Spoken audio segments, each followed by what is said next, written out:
É um grande privilégio para mim estar aqui nesta tarde com vocês. Antes de começarmos a falar qualquer coisa, eu quero ir ao Senhor em oração. E eu vou pedir que vocês orem. Tem tanta coisa acontecendo aqui nesta tarde, há tanta coisa que vocês não entendem. Mas eu vou lhes dizer de onde eu estou vindo. Eu irei pregar como um homem morto para homens mortos, mulheres e jovens. E eu irei pregar como se eu nunca mais fosse pregar de novo.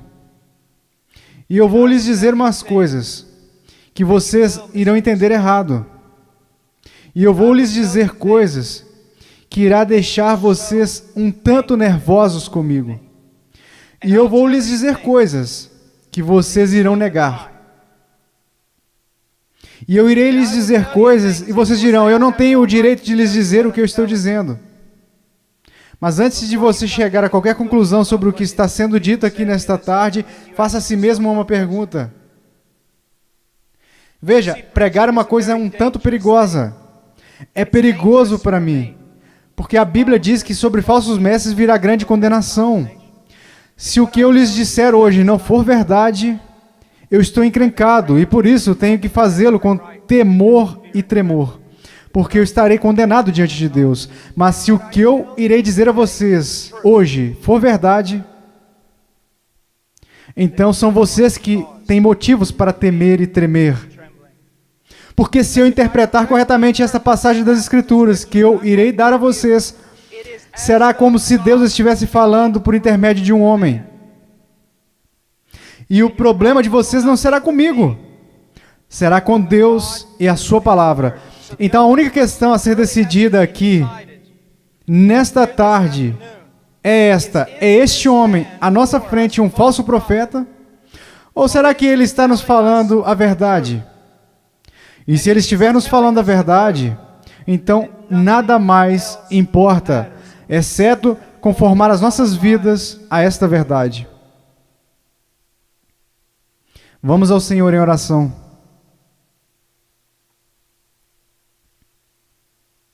Pai,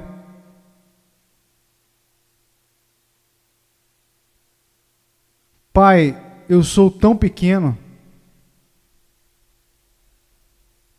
e tão desprezível de tantas formas.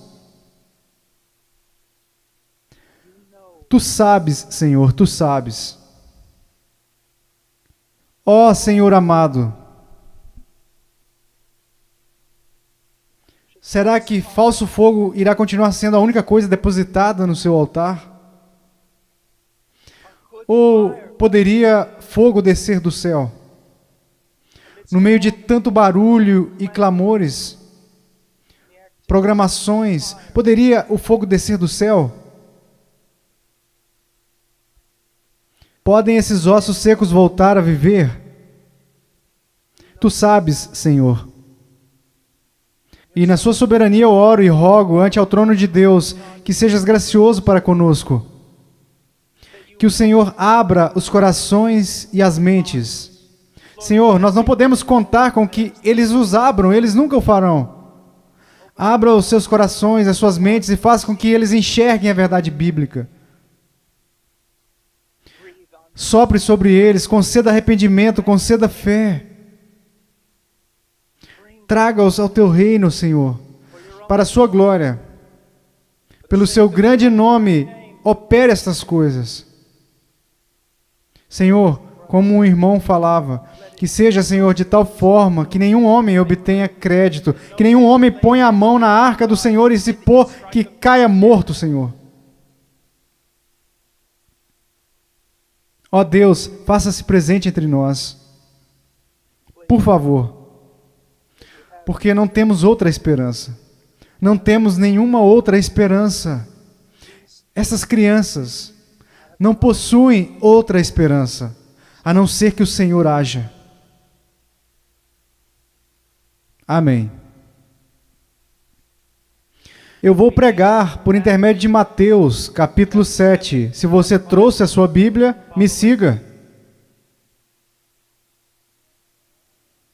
Mateus capítulo 7, versículo 13. Jesus disse: entrai pela porta estreita, larga é a porta, e espaçoso o caminho que conduz para a perdição, e são muitos os que entram por ela, porque estreita é a porta, e apertado o caminho que conduz para a vida, e são poucos os que acertam com ela. Acautelai-vos dos falsos profetas, que se vos apresentam disfarçados em ovelhas, mas por dentro são lobos roubadores. Pelos seus frutos os conhecereis. Colhem-se porventura uvas dos pinheiros ou figos dos abrolhos? Assim toda árvore boa produz bons frutos, porém a árvore má produz frutos maus. Não pode a árvore boa produzir frutos maus, nem a árvore má produzir frutos bons. Toda árvore que não produz bom fruto é cortada e lançada ao fogo. Assim, pois, pelos seus frutos os conhecereis. Nem todo o que me diz Senhor, Senhor, entrará no reino dos céus, mas aquele que faz a vontade de meu Pai que está nos céus. Muitos naquele dia hão de dizer-me: Senhor, Senhor, porventura não temos nós profetizado em Teu nome, e em Teu nome não expelimos demônios, e em Teu nome não fizemos muitos milagres? Então lhes direi explicitamente: nunca vos conheci. Apartai-vos de mim, os que praticais a iniquidade. Todo aquele, pois, que ouve essas minhas palavras e as pratica, será comparado a um homem prudente, que edificou a sua casa sobre a rocha. E caiu a chuva, transbordaram os rios, sopraram os ventos e deram com ímpeto contra aquela casa, que não caiu, porque foi edificada sobre a rocha. E todo aquele que ouve essas minhas palavras e não as pratica, será comparado a um homem insensato, que edificou a sua casa sobre a areia. E caiu a chuva, transbordaram os rios, sopraram os ventos, e deram com ímpeto contra aquela casa, e ela desabou, sendo grande a sua ruína. Eu estou aqui hoje. Eu não estou preocupado no meu coração com a autoestima de vocês. Eu não estou preocupado no meu coração se vocês irão se sentir bem consigo mesmos, se a vida está do jeito que vocês desejam, ou se a conta bancária de vocês está verde. Só tem uma coisa que me tirou o sono. Só há uma coisa que me preocupou durante toda a manhã. E é isso aqui, ó. Em 100 anos, a maioria das pessoas neste edifício possivelmente estarão no inferno. E muitos que até mesmo professam Jesus Cristo como Senhor irão passar a eternidade no inferno. E você diz: pastor, como você pode dizer uma coisa como essa? Eu posso dizer uma coisa como essa porque eu não realizo meu ministério nos Estados Unidos. Eu prego a maior parte do tempo na América do Sul, na África, no leste europeu. E eu quero que vocês saibam que quando olham para o cristianismo americano, ele é mais baseado em uma cultura sem Deus do que na palavra de Deus. E tantas pessoas são enganadas, e tantos jovens são enganados, e tantos adultos são enganados em crer que por terem feito uma oração uma vez em suas vidas, eles irão para o céu. Então, quando eles olham ao redor e enxergam outros que confessam a Cristo e veem essas pessoas tão mundanas quanto o mundo, e se comparam uns com os outros, nada perturba os seus corações. Eles pensam: bem, eu sou igual à maioria do meu grupo de jovens. Eu vejo coisas que não deveria ver na TV, eu dou risada das coisas que Deus odeia, eu uso roupas sensuais, eu falo como o mundo, eu ando como o mundo, eu amo a música do mundo, eu amo tantas essas coisas do mundo, mas graças a Deus eu sou um cristão. Porque eu sou um cristão, eu não pareço diferente da maioria das pessoas da minha igreja. Por que eu sou um cristão? Porque houve uma vez na minha vida que eu fiz uma oração e pedi para Jesus entrar no meu coração. Eu quero que vocês saibam que a maior heresia na igreja evangélica protestante americana é que se você orar e pedir para Jesus Cristo entrar no seu coração, Ele definitivamente entrará. Vocês não irão encontrar isso em nenhum lugar das Escrituras. Vocês não irão encontrar isso na história batista até 50 anos atrás. O que vocês precisam saber é que a salvação é pela fé, e somente pela fé em Jesus Cristo. E a fé somente em Jesus Cristo é precedida e seguida pelo arrependimento. Um abandono do pecado, um ódio pelas coisas que Deus odeia e um amor pelas coisas que Deus ama. Um crescimento em santidade e um desejo, não de ser como a Britney Spears, não de ser como o mundo, e não de ser como a maioria dos cristãos americanos, mas de ser como Jesus Cristo.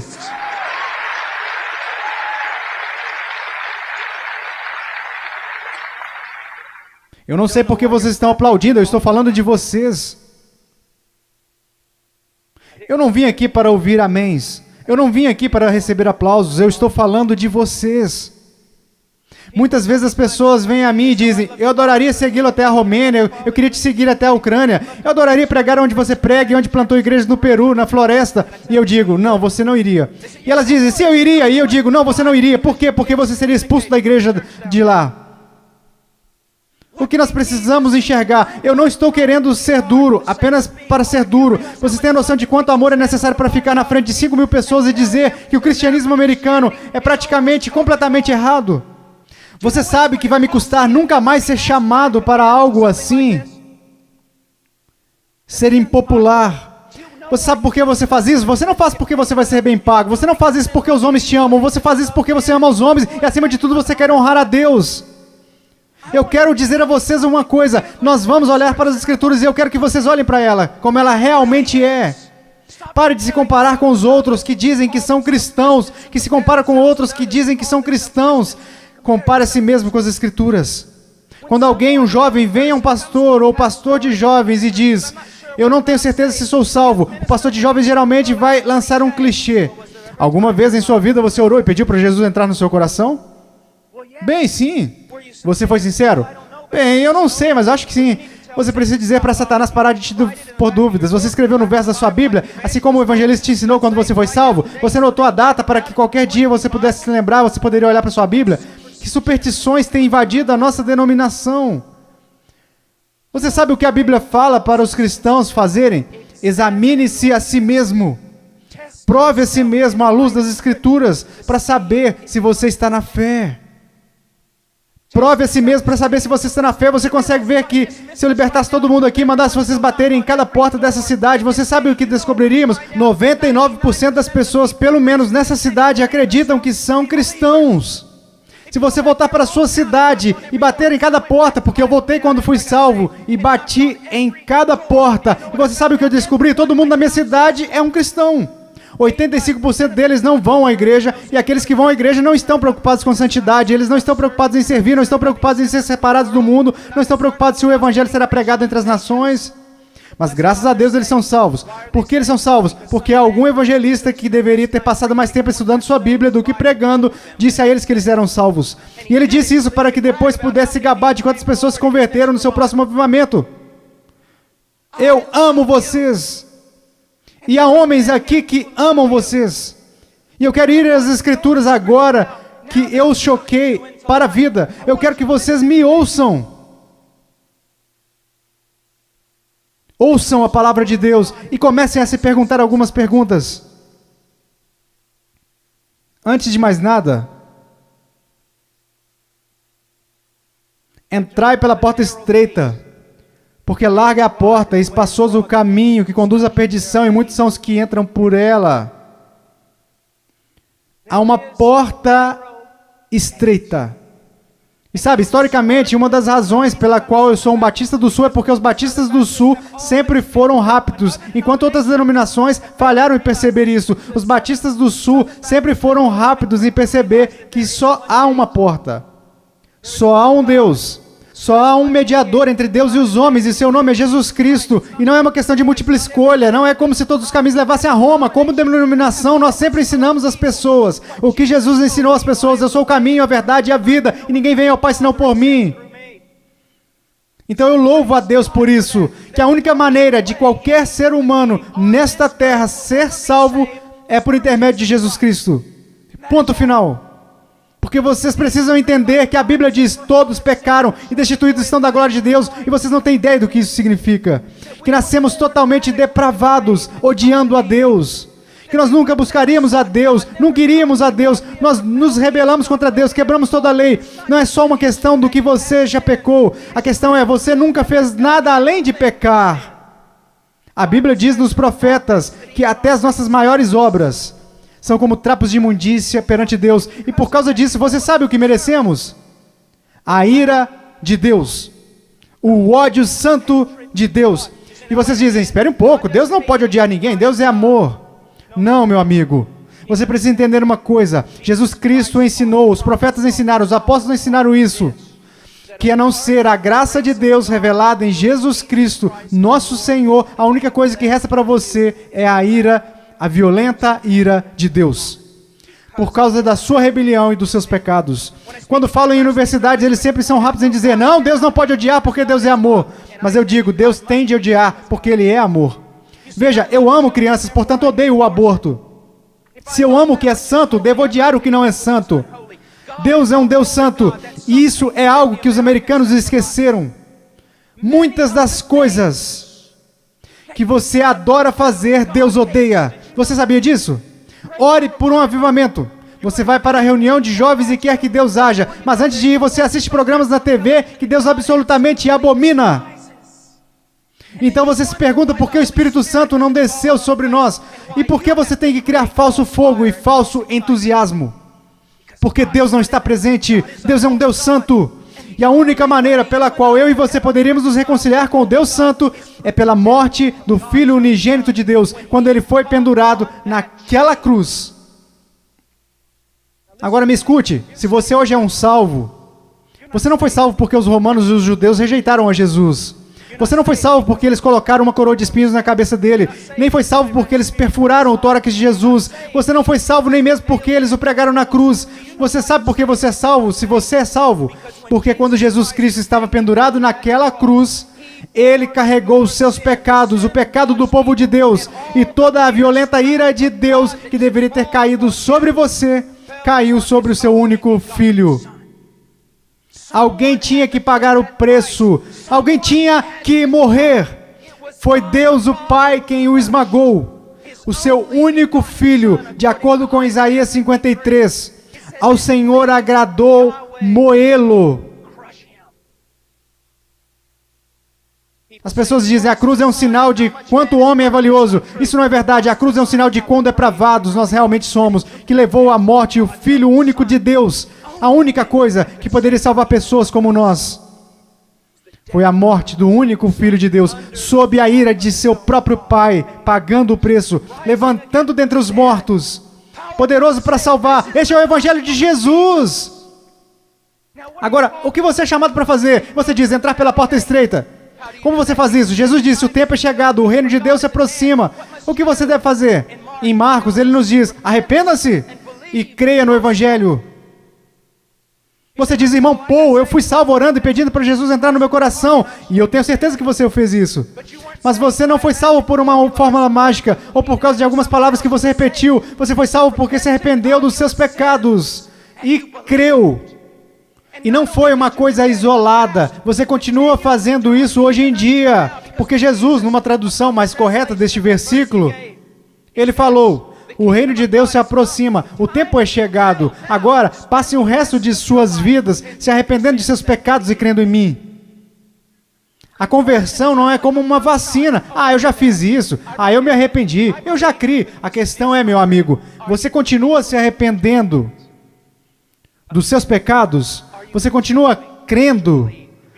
Porque aquele que começou a boa obra em vocês também a finalizará.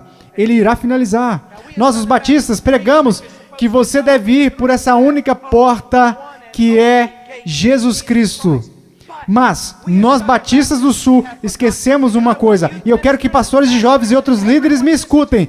Pais, nós esquecemos um ensinamento muito importante do Evangelho. Diz que não apenas a porta é estreita, mas o caminho também é estreito.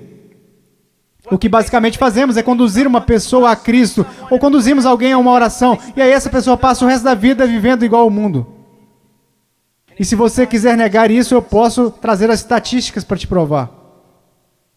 Várias pesquisas, censos, qualquer tipo de pesquisa que você pensar, quando elas questionam a moralidade da igreja nos Estados Unidos em comparação com a moralidade daqueles que se consideram perdidos, as pesquisas não encontram diferenças. Veja, estes são apenas dados, não tem nada a ver com a interpretação religiosa, são estatísticas.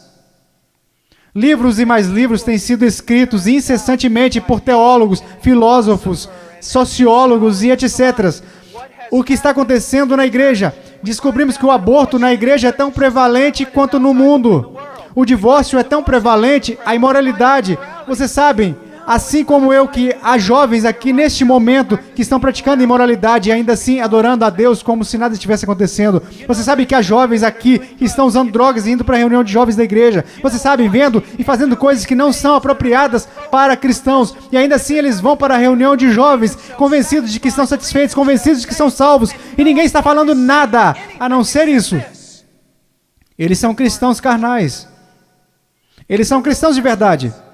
Só são carnais. Essa é uma doutrina que começou num seminário batista, que não era um seminário dos batistas do sul, muitas décadas atrás. Essa doutrina não é bíblica e não é histórica.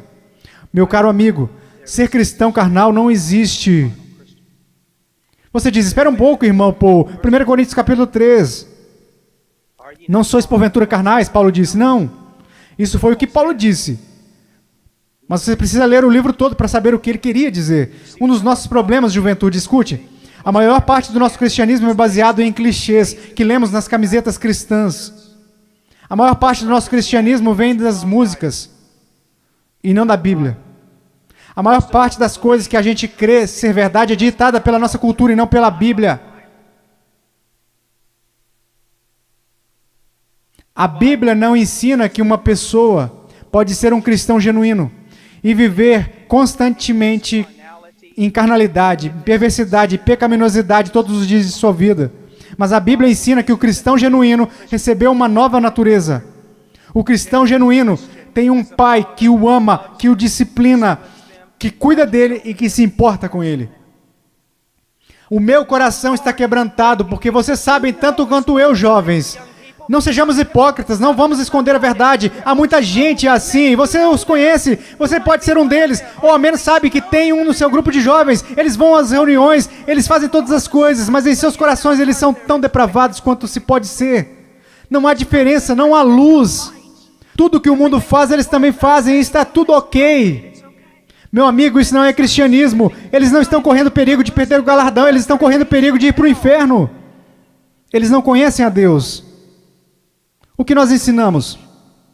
Quando foi a última vez que você ouviu alguém falar que não existe apenas uma porta estreita, mas também um caminho estreito? Jesus indica que um dos principais sinais para saber se você é um cristão genuíno é se você caminha no caminho estreito. Você sabe qual é o sinal para saber se você é um cristão na América?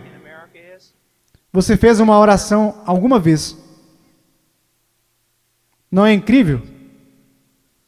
O que você se pergunta quando duvida da sua salvação? Se você fez uma oração de salvação uma vez, o que as Escrituras ensinam? Examine a si mesmo, testifique nas Escrituras para saber se você está na fé, porque um cristão será diferente.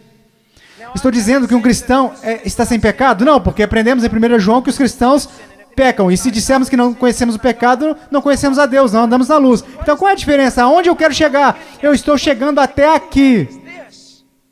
Se você é genuinamente um cristão nascido de novo, um filho de Deus, você irá caminhar pelo caminho da justiça, como um estilo de vida. E se você se desviar desse caminho de retidão, o Pai irá até você. Ele irá te disciplinar, ele vai te colocar de volta naquele caminho. Se você professa que entrou pela porta estreita, mas você continua andando pelo caminho largo, assim como todos da sua escola, assim como todos que são carnais e depravados, a Bíblia quer que você saiba que você deveria ficar terrivelmente amedrontado, porque você não conhece a Deus. Eu temo homens que passam a maior parte de suas vidas dizendo a outras pessoas que elas são salvas. Eu tenho temor por vocês, se vocês já fizeram isso. Você não diz às pessoas que elas são salvas, você diz a elas como serem salvas. Deus as diz se elas são salvas. O que nós esquecemos de acreditar é que a salvação é uma obra sobrenatural de Deus. E aqueles que estão sendo genuinamente convertidos e regenerados pelo poder do Espírito Santo serão novas criaturas. A Bíblia diz, pelo que se alguém está em Cristo, nova criatura é. Então, nós encontramos aqui nas Escrituras que há uma porta estreita e um caminho estreito. Estamos caminhando para o versículo 16, quer dizer, versículo 15. Acautelai-vos, porém, dos falsos profetas que vêm até vós vestidos de ovelhas, mas interiormente são lobos. Por seus frutos os conhecereis. Uma das coisas que vocês precisam entender é isso. Uma coisa que um homem sábio me disse há muito tempo. Paul, o seu melhor amigo é aquele que te diz as maiores verdades. Nos Estados Unidos, nós nos tornamos tão cheios de não me toques que ninguém pode nos repreender. Ninguém pode nos dizer que estamos errados. E ministros, líderes também têm acreditado nessa mentira. Nós não queremos ofender. Nós queremos ser amigáveis. O que você precisa entender é que só há um amigo verdadeiro e seu nome é Deus. E se você quer ser amigo de alguém na sua igreja, você precisa ser amigo de Deus. E você precisa estar mais preocupado com a glória de Deus do que você está com as atitudes dos homens. E outra coisa que você precisa entender é que a pessoa que te ama mais é a que vai te falar as maiores verdades.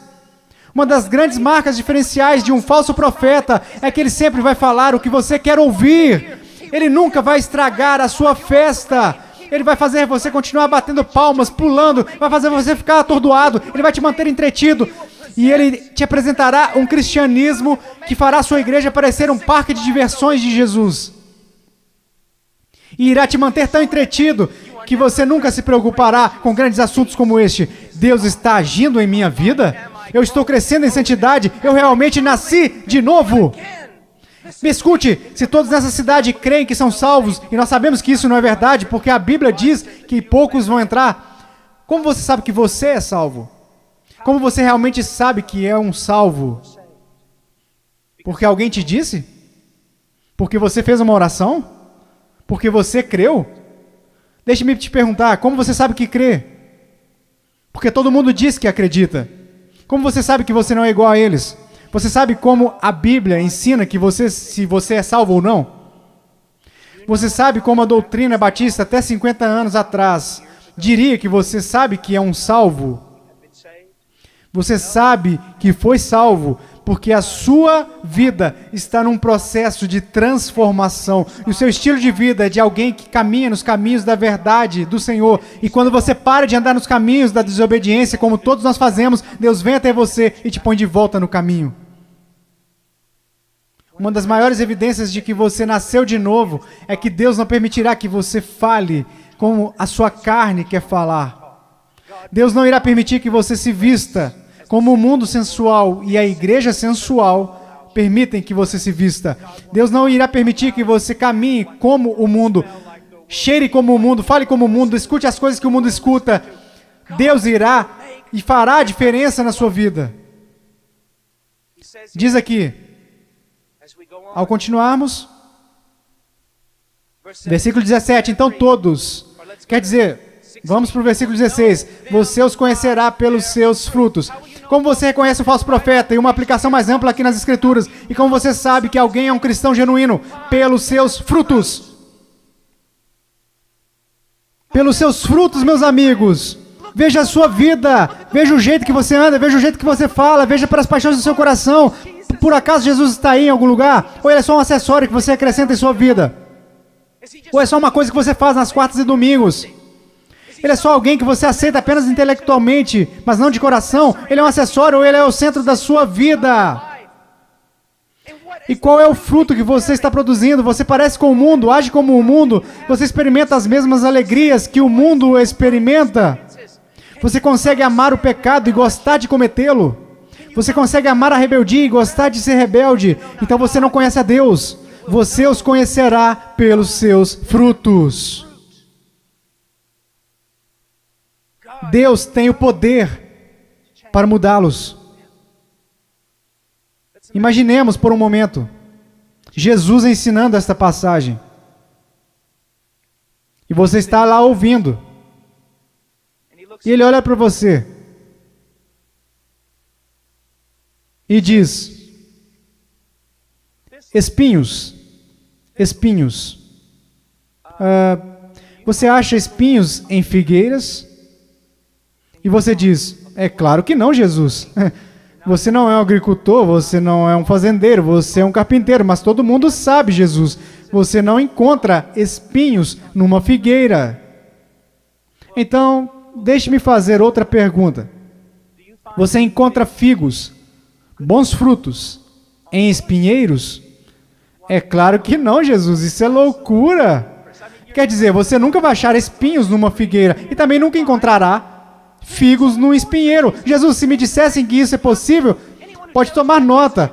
Ou essa pessoa é louca ou é uma mentirosa. Então Jesus te responde, muito bem.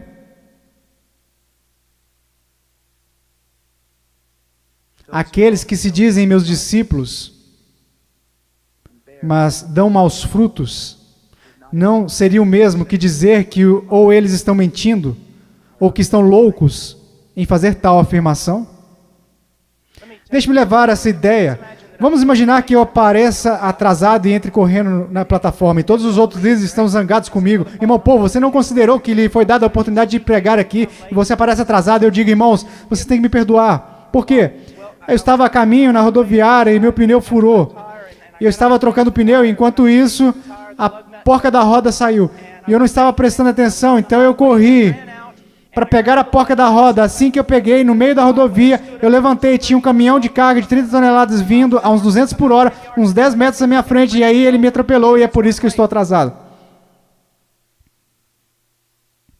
Só existiriam duas explicações lógicas, eu sei, ninguém mais estuda lógica, mas só existiriam duas conclusões lógicas. Primeiro, eu sou um mentiroso. 2, eu sou um maluco. Você diria, irmão Paul, é absolutamente absurdo, é impossível ter um choque com algo tão grande como um caminhão de carga e não mudar de estado. E a minha questão para você seria isso, o que é maior, um caminhão de carga ou Deus?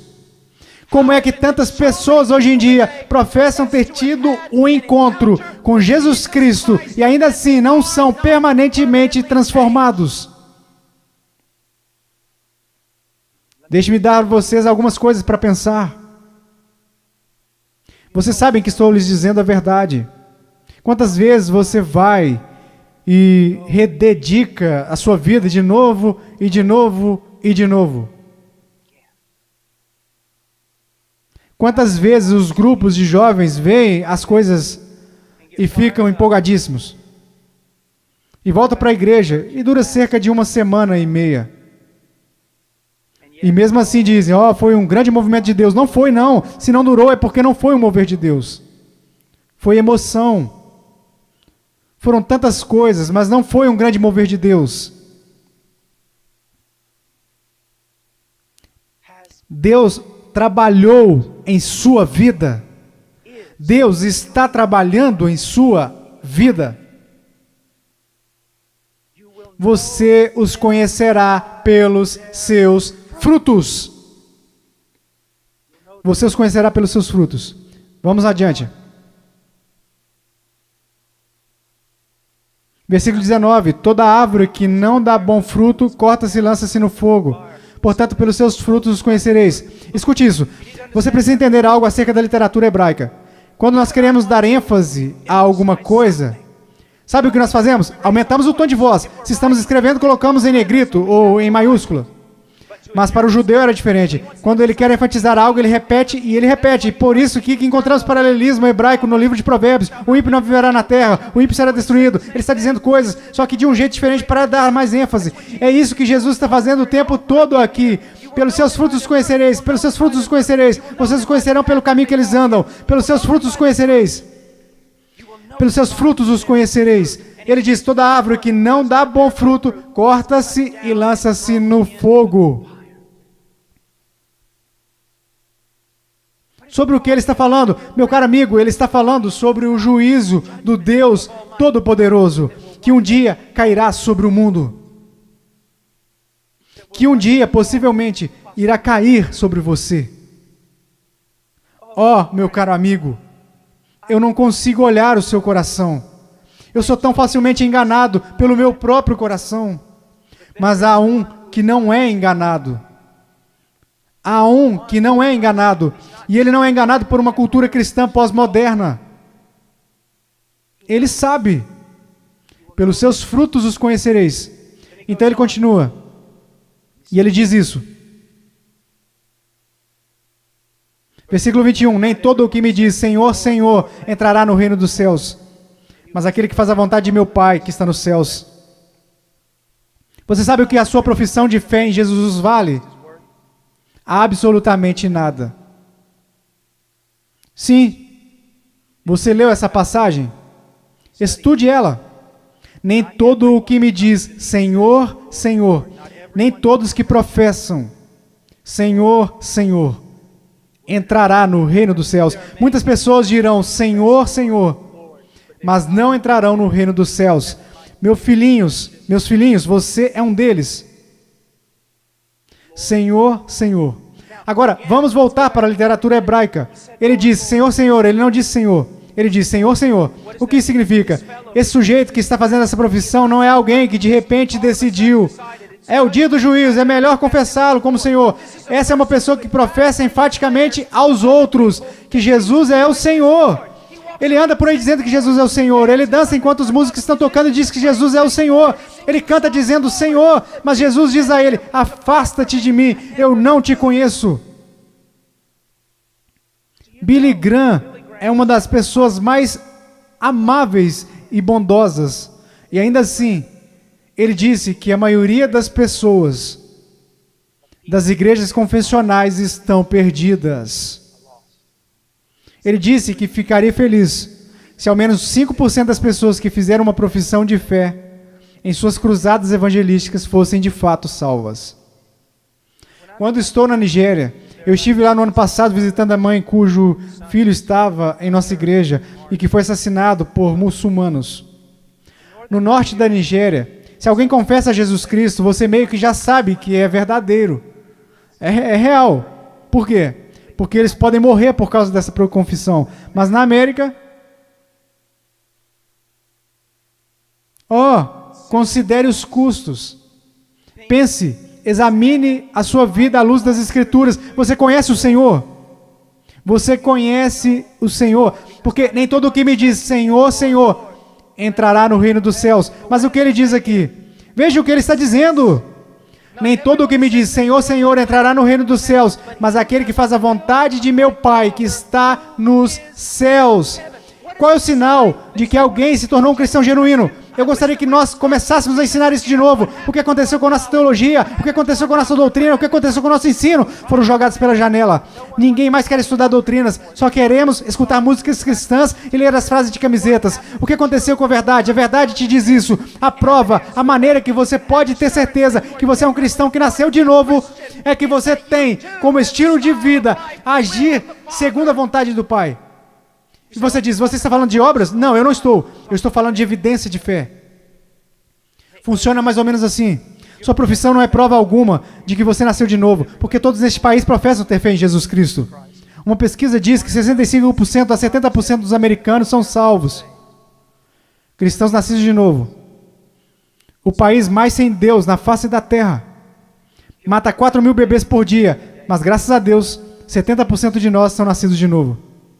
Como você sabe que esta fé que você tem não é falsa? Um estilo de vida que está preocupado em fazer a vontade do Pai, que faz a vontade do Pai. E quando você desobedece à vontade do Pai, o Espírito Santo vem e te repreende pessoalmente, por intermédio da palavra de Deus, ou por intermédio de um irmão ou irmã em Cristo, e Deus te põe no caminho de novo. Se você é um cristão genuíno, você não pode escapar dele. Deixe-me dar um exemplo. Se eu fosse seu pastor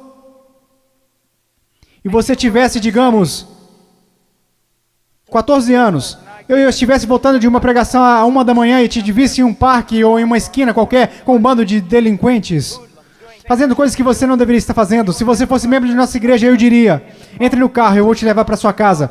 Eu não ficaria bravo com você, eu ficaria bravo com seu pai. Eu diria a ele, Senhor, você é um pai negligente e irresponsável por deixar o seu filho fora de casa em tais circunstâncias. Eu quero que vocês entendam uma coisa, Deus não é um pai irresponsável ou negligente. Se você pode brincar com o pecado, se você pode amar o mundo, amar as coisas do mundo, sempre está envolvido com o mundo, fazendo as coisas do mundo. Se os seus heróis são pessoas do mundo, se você quer parecer com eles, agir como eles, se você faz as mesmas coisas que eles fazem, meu caro amigo, ouça a minha voz. Há uma grande probabilidade de você não conhecer a Deus e de não pertencer a Ele.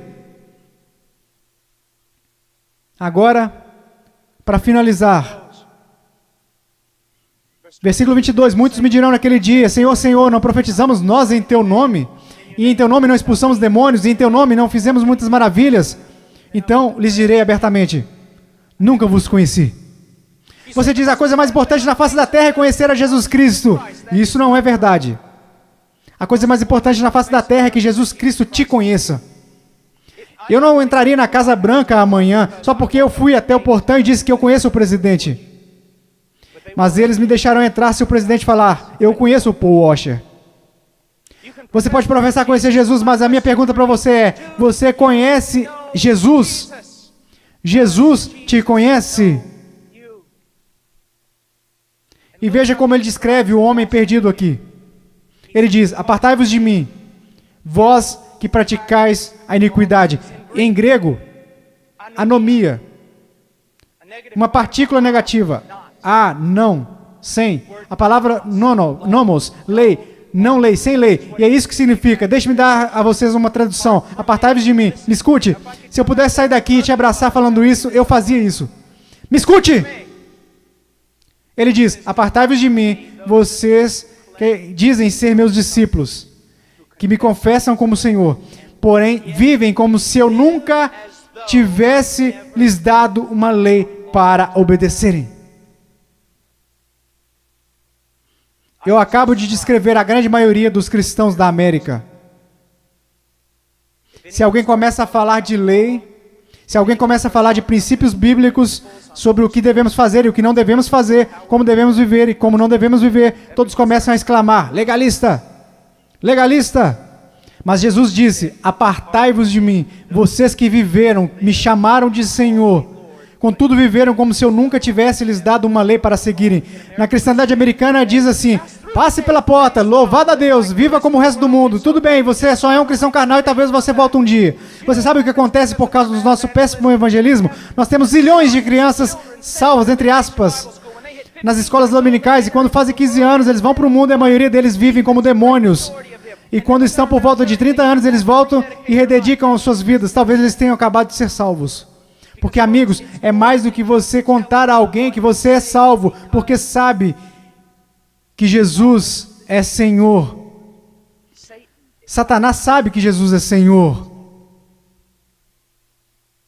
A sua vida está em processo de mudança.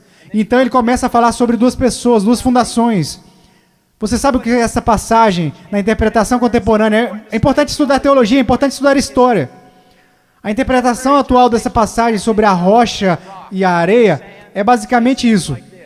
Se você é cristão, você precisa construir vida sobre a rocha.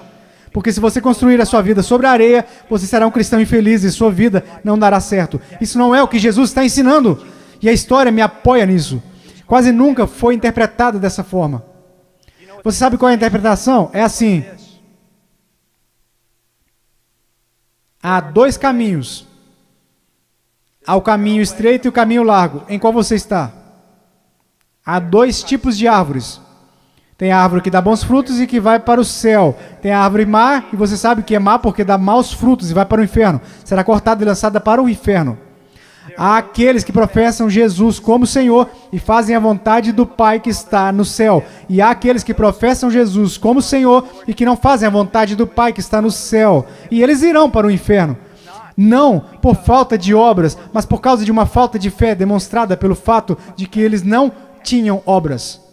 E ele continua. Não são dois cristãos construindo suas casas em duas fundações diferentes. Não, esses novamente são um homem salvo e um homem perdido. O homem perdido ouve a palavra de Deus ser pregada, mas não prepara a fundação. Você não consegue ver na vida dele como a palavra de Deus está formando e construindo e sustentando a sua vida. A sua vida não está... Quantas pessoas da Convenção dos Batistas do Sul, apesar dos nossos números, apesar de tudo o que dizemos, se nós simplesmente comparássemos as pessoas a essa passagem e disséssemos, você está construindo o seu casamento de acordo com a palavra de Deus, você está educando seus filhos de acordo com a palavra de Deus, você está administrando suas finanças de acordo com a palavra de Deus, você tem vivido separando-se das coisas deste mundo de acordo com a palavra de Deus, quantos estariam aptos a responder positivamente? Não, nada disso. Eu professo Jesus, Ele é o meu Salvador. O meu professor de escola dominical me falou. Eu sei. Assim como Leonardo Ravenhill, um conhecido meu, que antes de falecer costumava dizer: eu preguei uma só vez em várias igrejas batistas. Eu prego em muitos lugares como esse, somente uma vez. Eu poderia vir aqui hoje com um vocabulário que iria impressionar todos vocês e pregar para vocês sobre coisas que fariam vocês saírem flutuando deste auditório. Eu poderia contar a vocês histórias que fariam vocês rirem, histórias sobre cachorros e vovós que fariam vocês chorarem, mas eu os amo demais para fazer isso. Eu sei, porque a palavra de Deus é verdade, que há pessoas que acreditam ser salvas, mas não são. Não são. Eu sei que há alguns de vocês que olham ao redor e pensam: ora, eu sou salvo. Quer dizer, eu pareço com todo mundo do meu grupo. O que faz você pensar que o seu grupo é salvo? Ora, eu sou como meus pais, ou eu sou como os adultos da minha igreja, ou os diáconos, ou o pastor. E de que adianta? Você não será julgado por eles no dia da vinda de Cristo. A minha pergunta para você, querido, minha pergunta para você, meu filhinho, quero dizer, vocês poderiam ser meus filhos. E eu oro para que um dia, quando o meu filho crescer, que haja um pregador que fique diante dele e diga: basta, vamos focar o que a palavra de Deus diz. Como a sua vida se apresentará diante do fogo ardente, que é a santidade de Deus no dia final. Amado, amada, preciosa menina, amado, precioso jovem, no dia final a sua confissão permanecerá verdadeira. Você é salvo.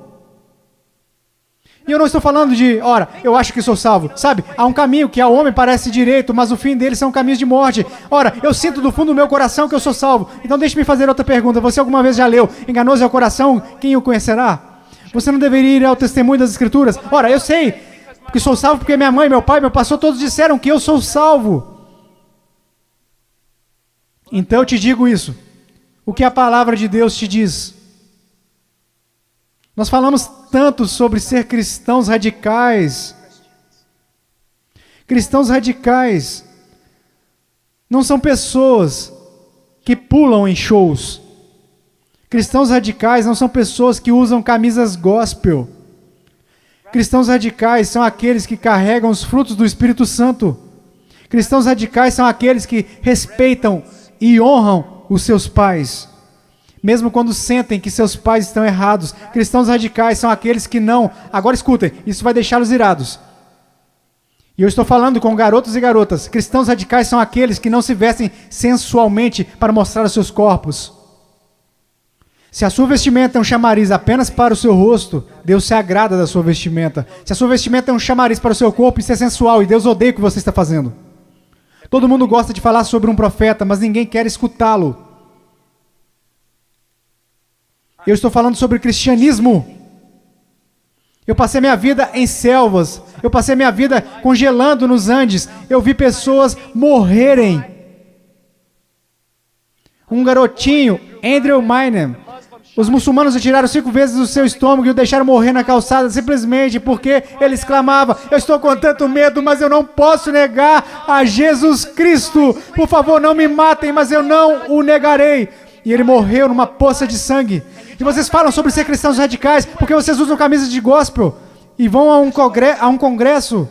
Eu estou falando sobre santidade. Eu estou falando sobre ser cheio de Deus. Você sabe o que seria o mover de Deus neste local? Se todos vocês caíssem debaixo de convicção, se eu mesmo caísse sob convicção pelo Espírito Santo e nos prostássemos e chorássemos, pois assistimos coisas que Deus odeia. Pois usamos coisas que Deus odeia. Pois nós agimos como o mundo, parecemos como o mundo, cheiramos como o mundo. Fazemos as mesmas coisas que o mundo e não sabemos que fazemos essas coisas porque não conhecemos a palavra de Deus. Porque mesmo que falemos como uma denominação, que a Escritura é infalível, a palavra de Deus, só o que ganhamos basicamente é um monte de ilustrações, histórias e novelinhas. Oh, que Deus brilhe, resplandeça neste lugar.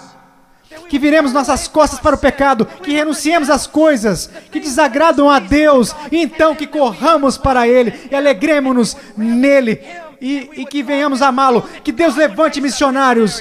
Eu não desejo a vocês o mesmo que seus pais. Eles querem segurança e boas casas para vocês. Eles querem que vocês tenham carros e respeito. Eu quero para vocês as mesmas coisas que quero para o meu filho, que um dia ele pegue uma bandeira, a bandeira de Jesus Cristo, e coloque-a no monte onde ninguém esteve antes, e que ele clame: Jesus Cristo é Senhor, mesmo que isso custe a sua vida. Se quando ele tiver 18 anos me disser as mesmas coisas que eu disse quando eu era jovem, eu vou para os montes, eu vou para a selva, e as pessoas disserem: você não pode ir, você está maluco, é uma guerra lá, você vai morrer. Eu vou. Quando aquele rapaz colocar a sua mochila nas costas, eu vou orar por ele e dizer: vá, vá, Deus seja contigo. E se você morrer, meu filho, eu te vejo do outro lado e irei honrar a sua morte. Oh Deus, vamos orar, vamos orar. Oh Deus, eu não me importo com reputação, eu não me importo com o que os homens pensam. Eu quero que o Senhor seja honrado, eu quero que esses jovens sejam salvos. Eu quero que os salvos parem de olhar para um cristianismo cultural e que o Senhor odeia, que cuspirá fora de sua boca, e que eles olhem para a sua palavra e digam: eu seguirei a Jesus. Ó Deus, eu oro pelos ministérios de jovens e pastores e oro para que o Senhor os encha com espírito de sabedoria, amor e coragem e discernimento. E querido Deus, custe o que custar, eu oro para que o Senhor levante missionários. Ao olhar para esses garotos, eu não posso evitar de pensar no meu filhinho. Ó Deus, que o Senhor salve o Ian e que eu levante e o mande para a pior parte da batalha. Ó querido Deus, levante missionários aqui.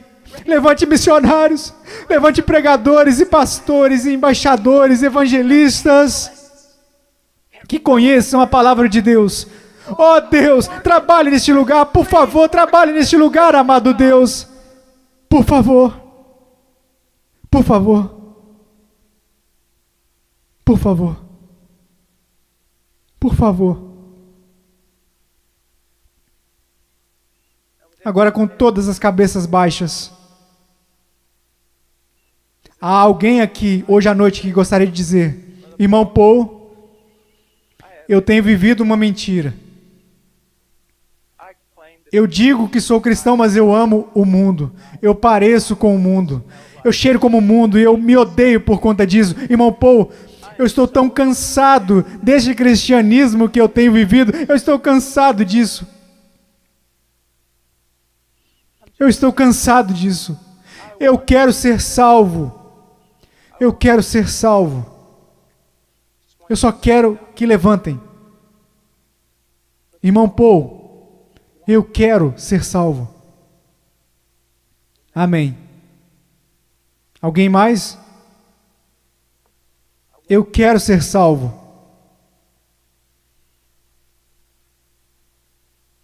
Amém. Amém. Em momentos teremos um apelo, e vocês que levantaram, eu vou descer aqui e quero que vocês se encontrem comigo. Eu quero falar com vocês. Agora, vocês podem se sentar. Agora, quero conversar com vocês que professam ser cristãos.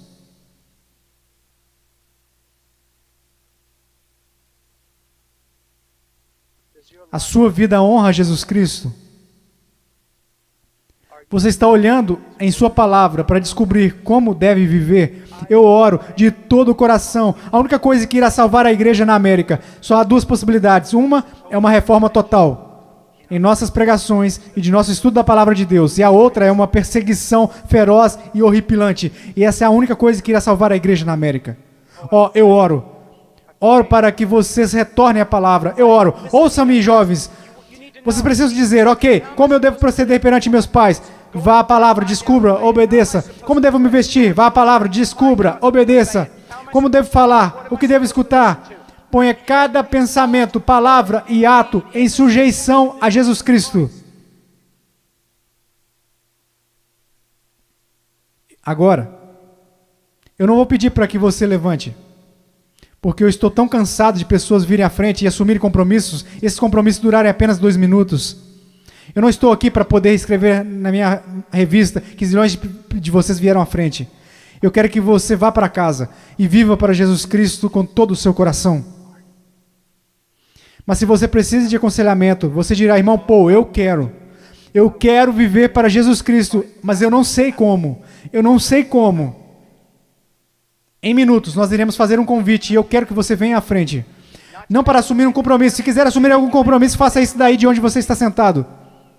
Se precisa contar a alguém, vá contar ao seu pastor. Vá contar ao seu pastor de jovens. E quer saber? Nós saberemos se esse compromisso irá durar. Quer saber como? Porque irá durar.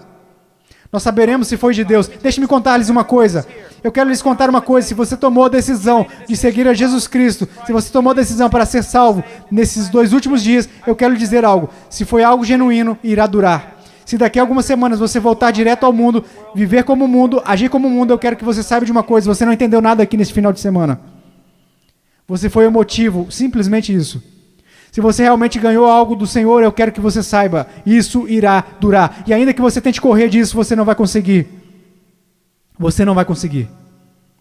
Eu amo tanto vocês. Eu amo tanto vocês.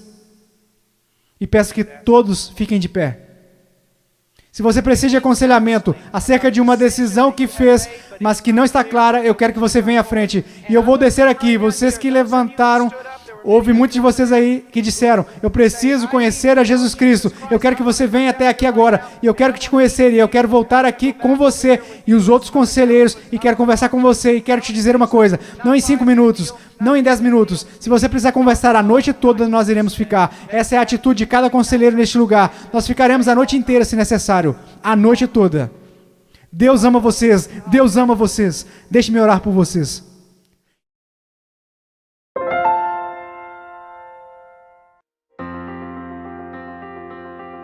Please visit our website at heartcrymissionary.com. There you will find information about the ministry, our purpose, beliefs and methodologies, and extensive information about the missionaries we are privileged to serve.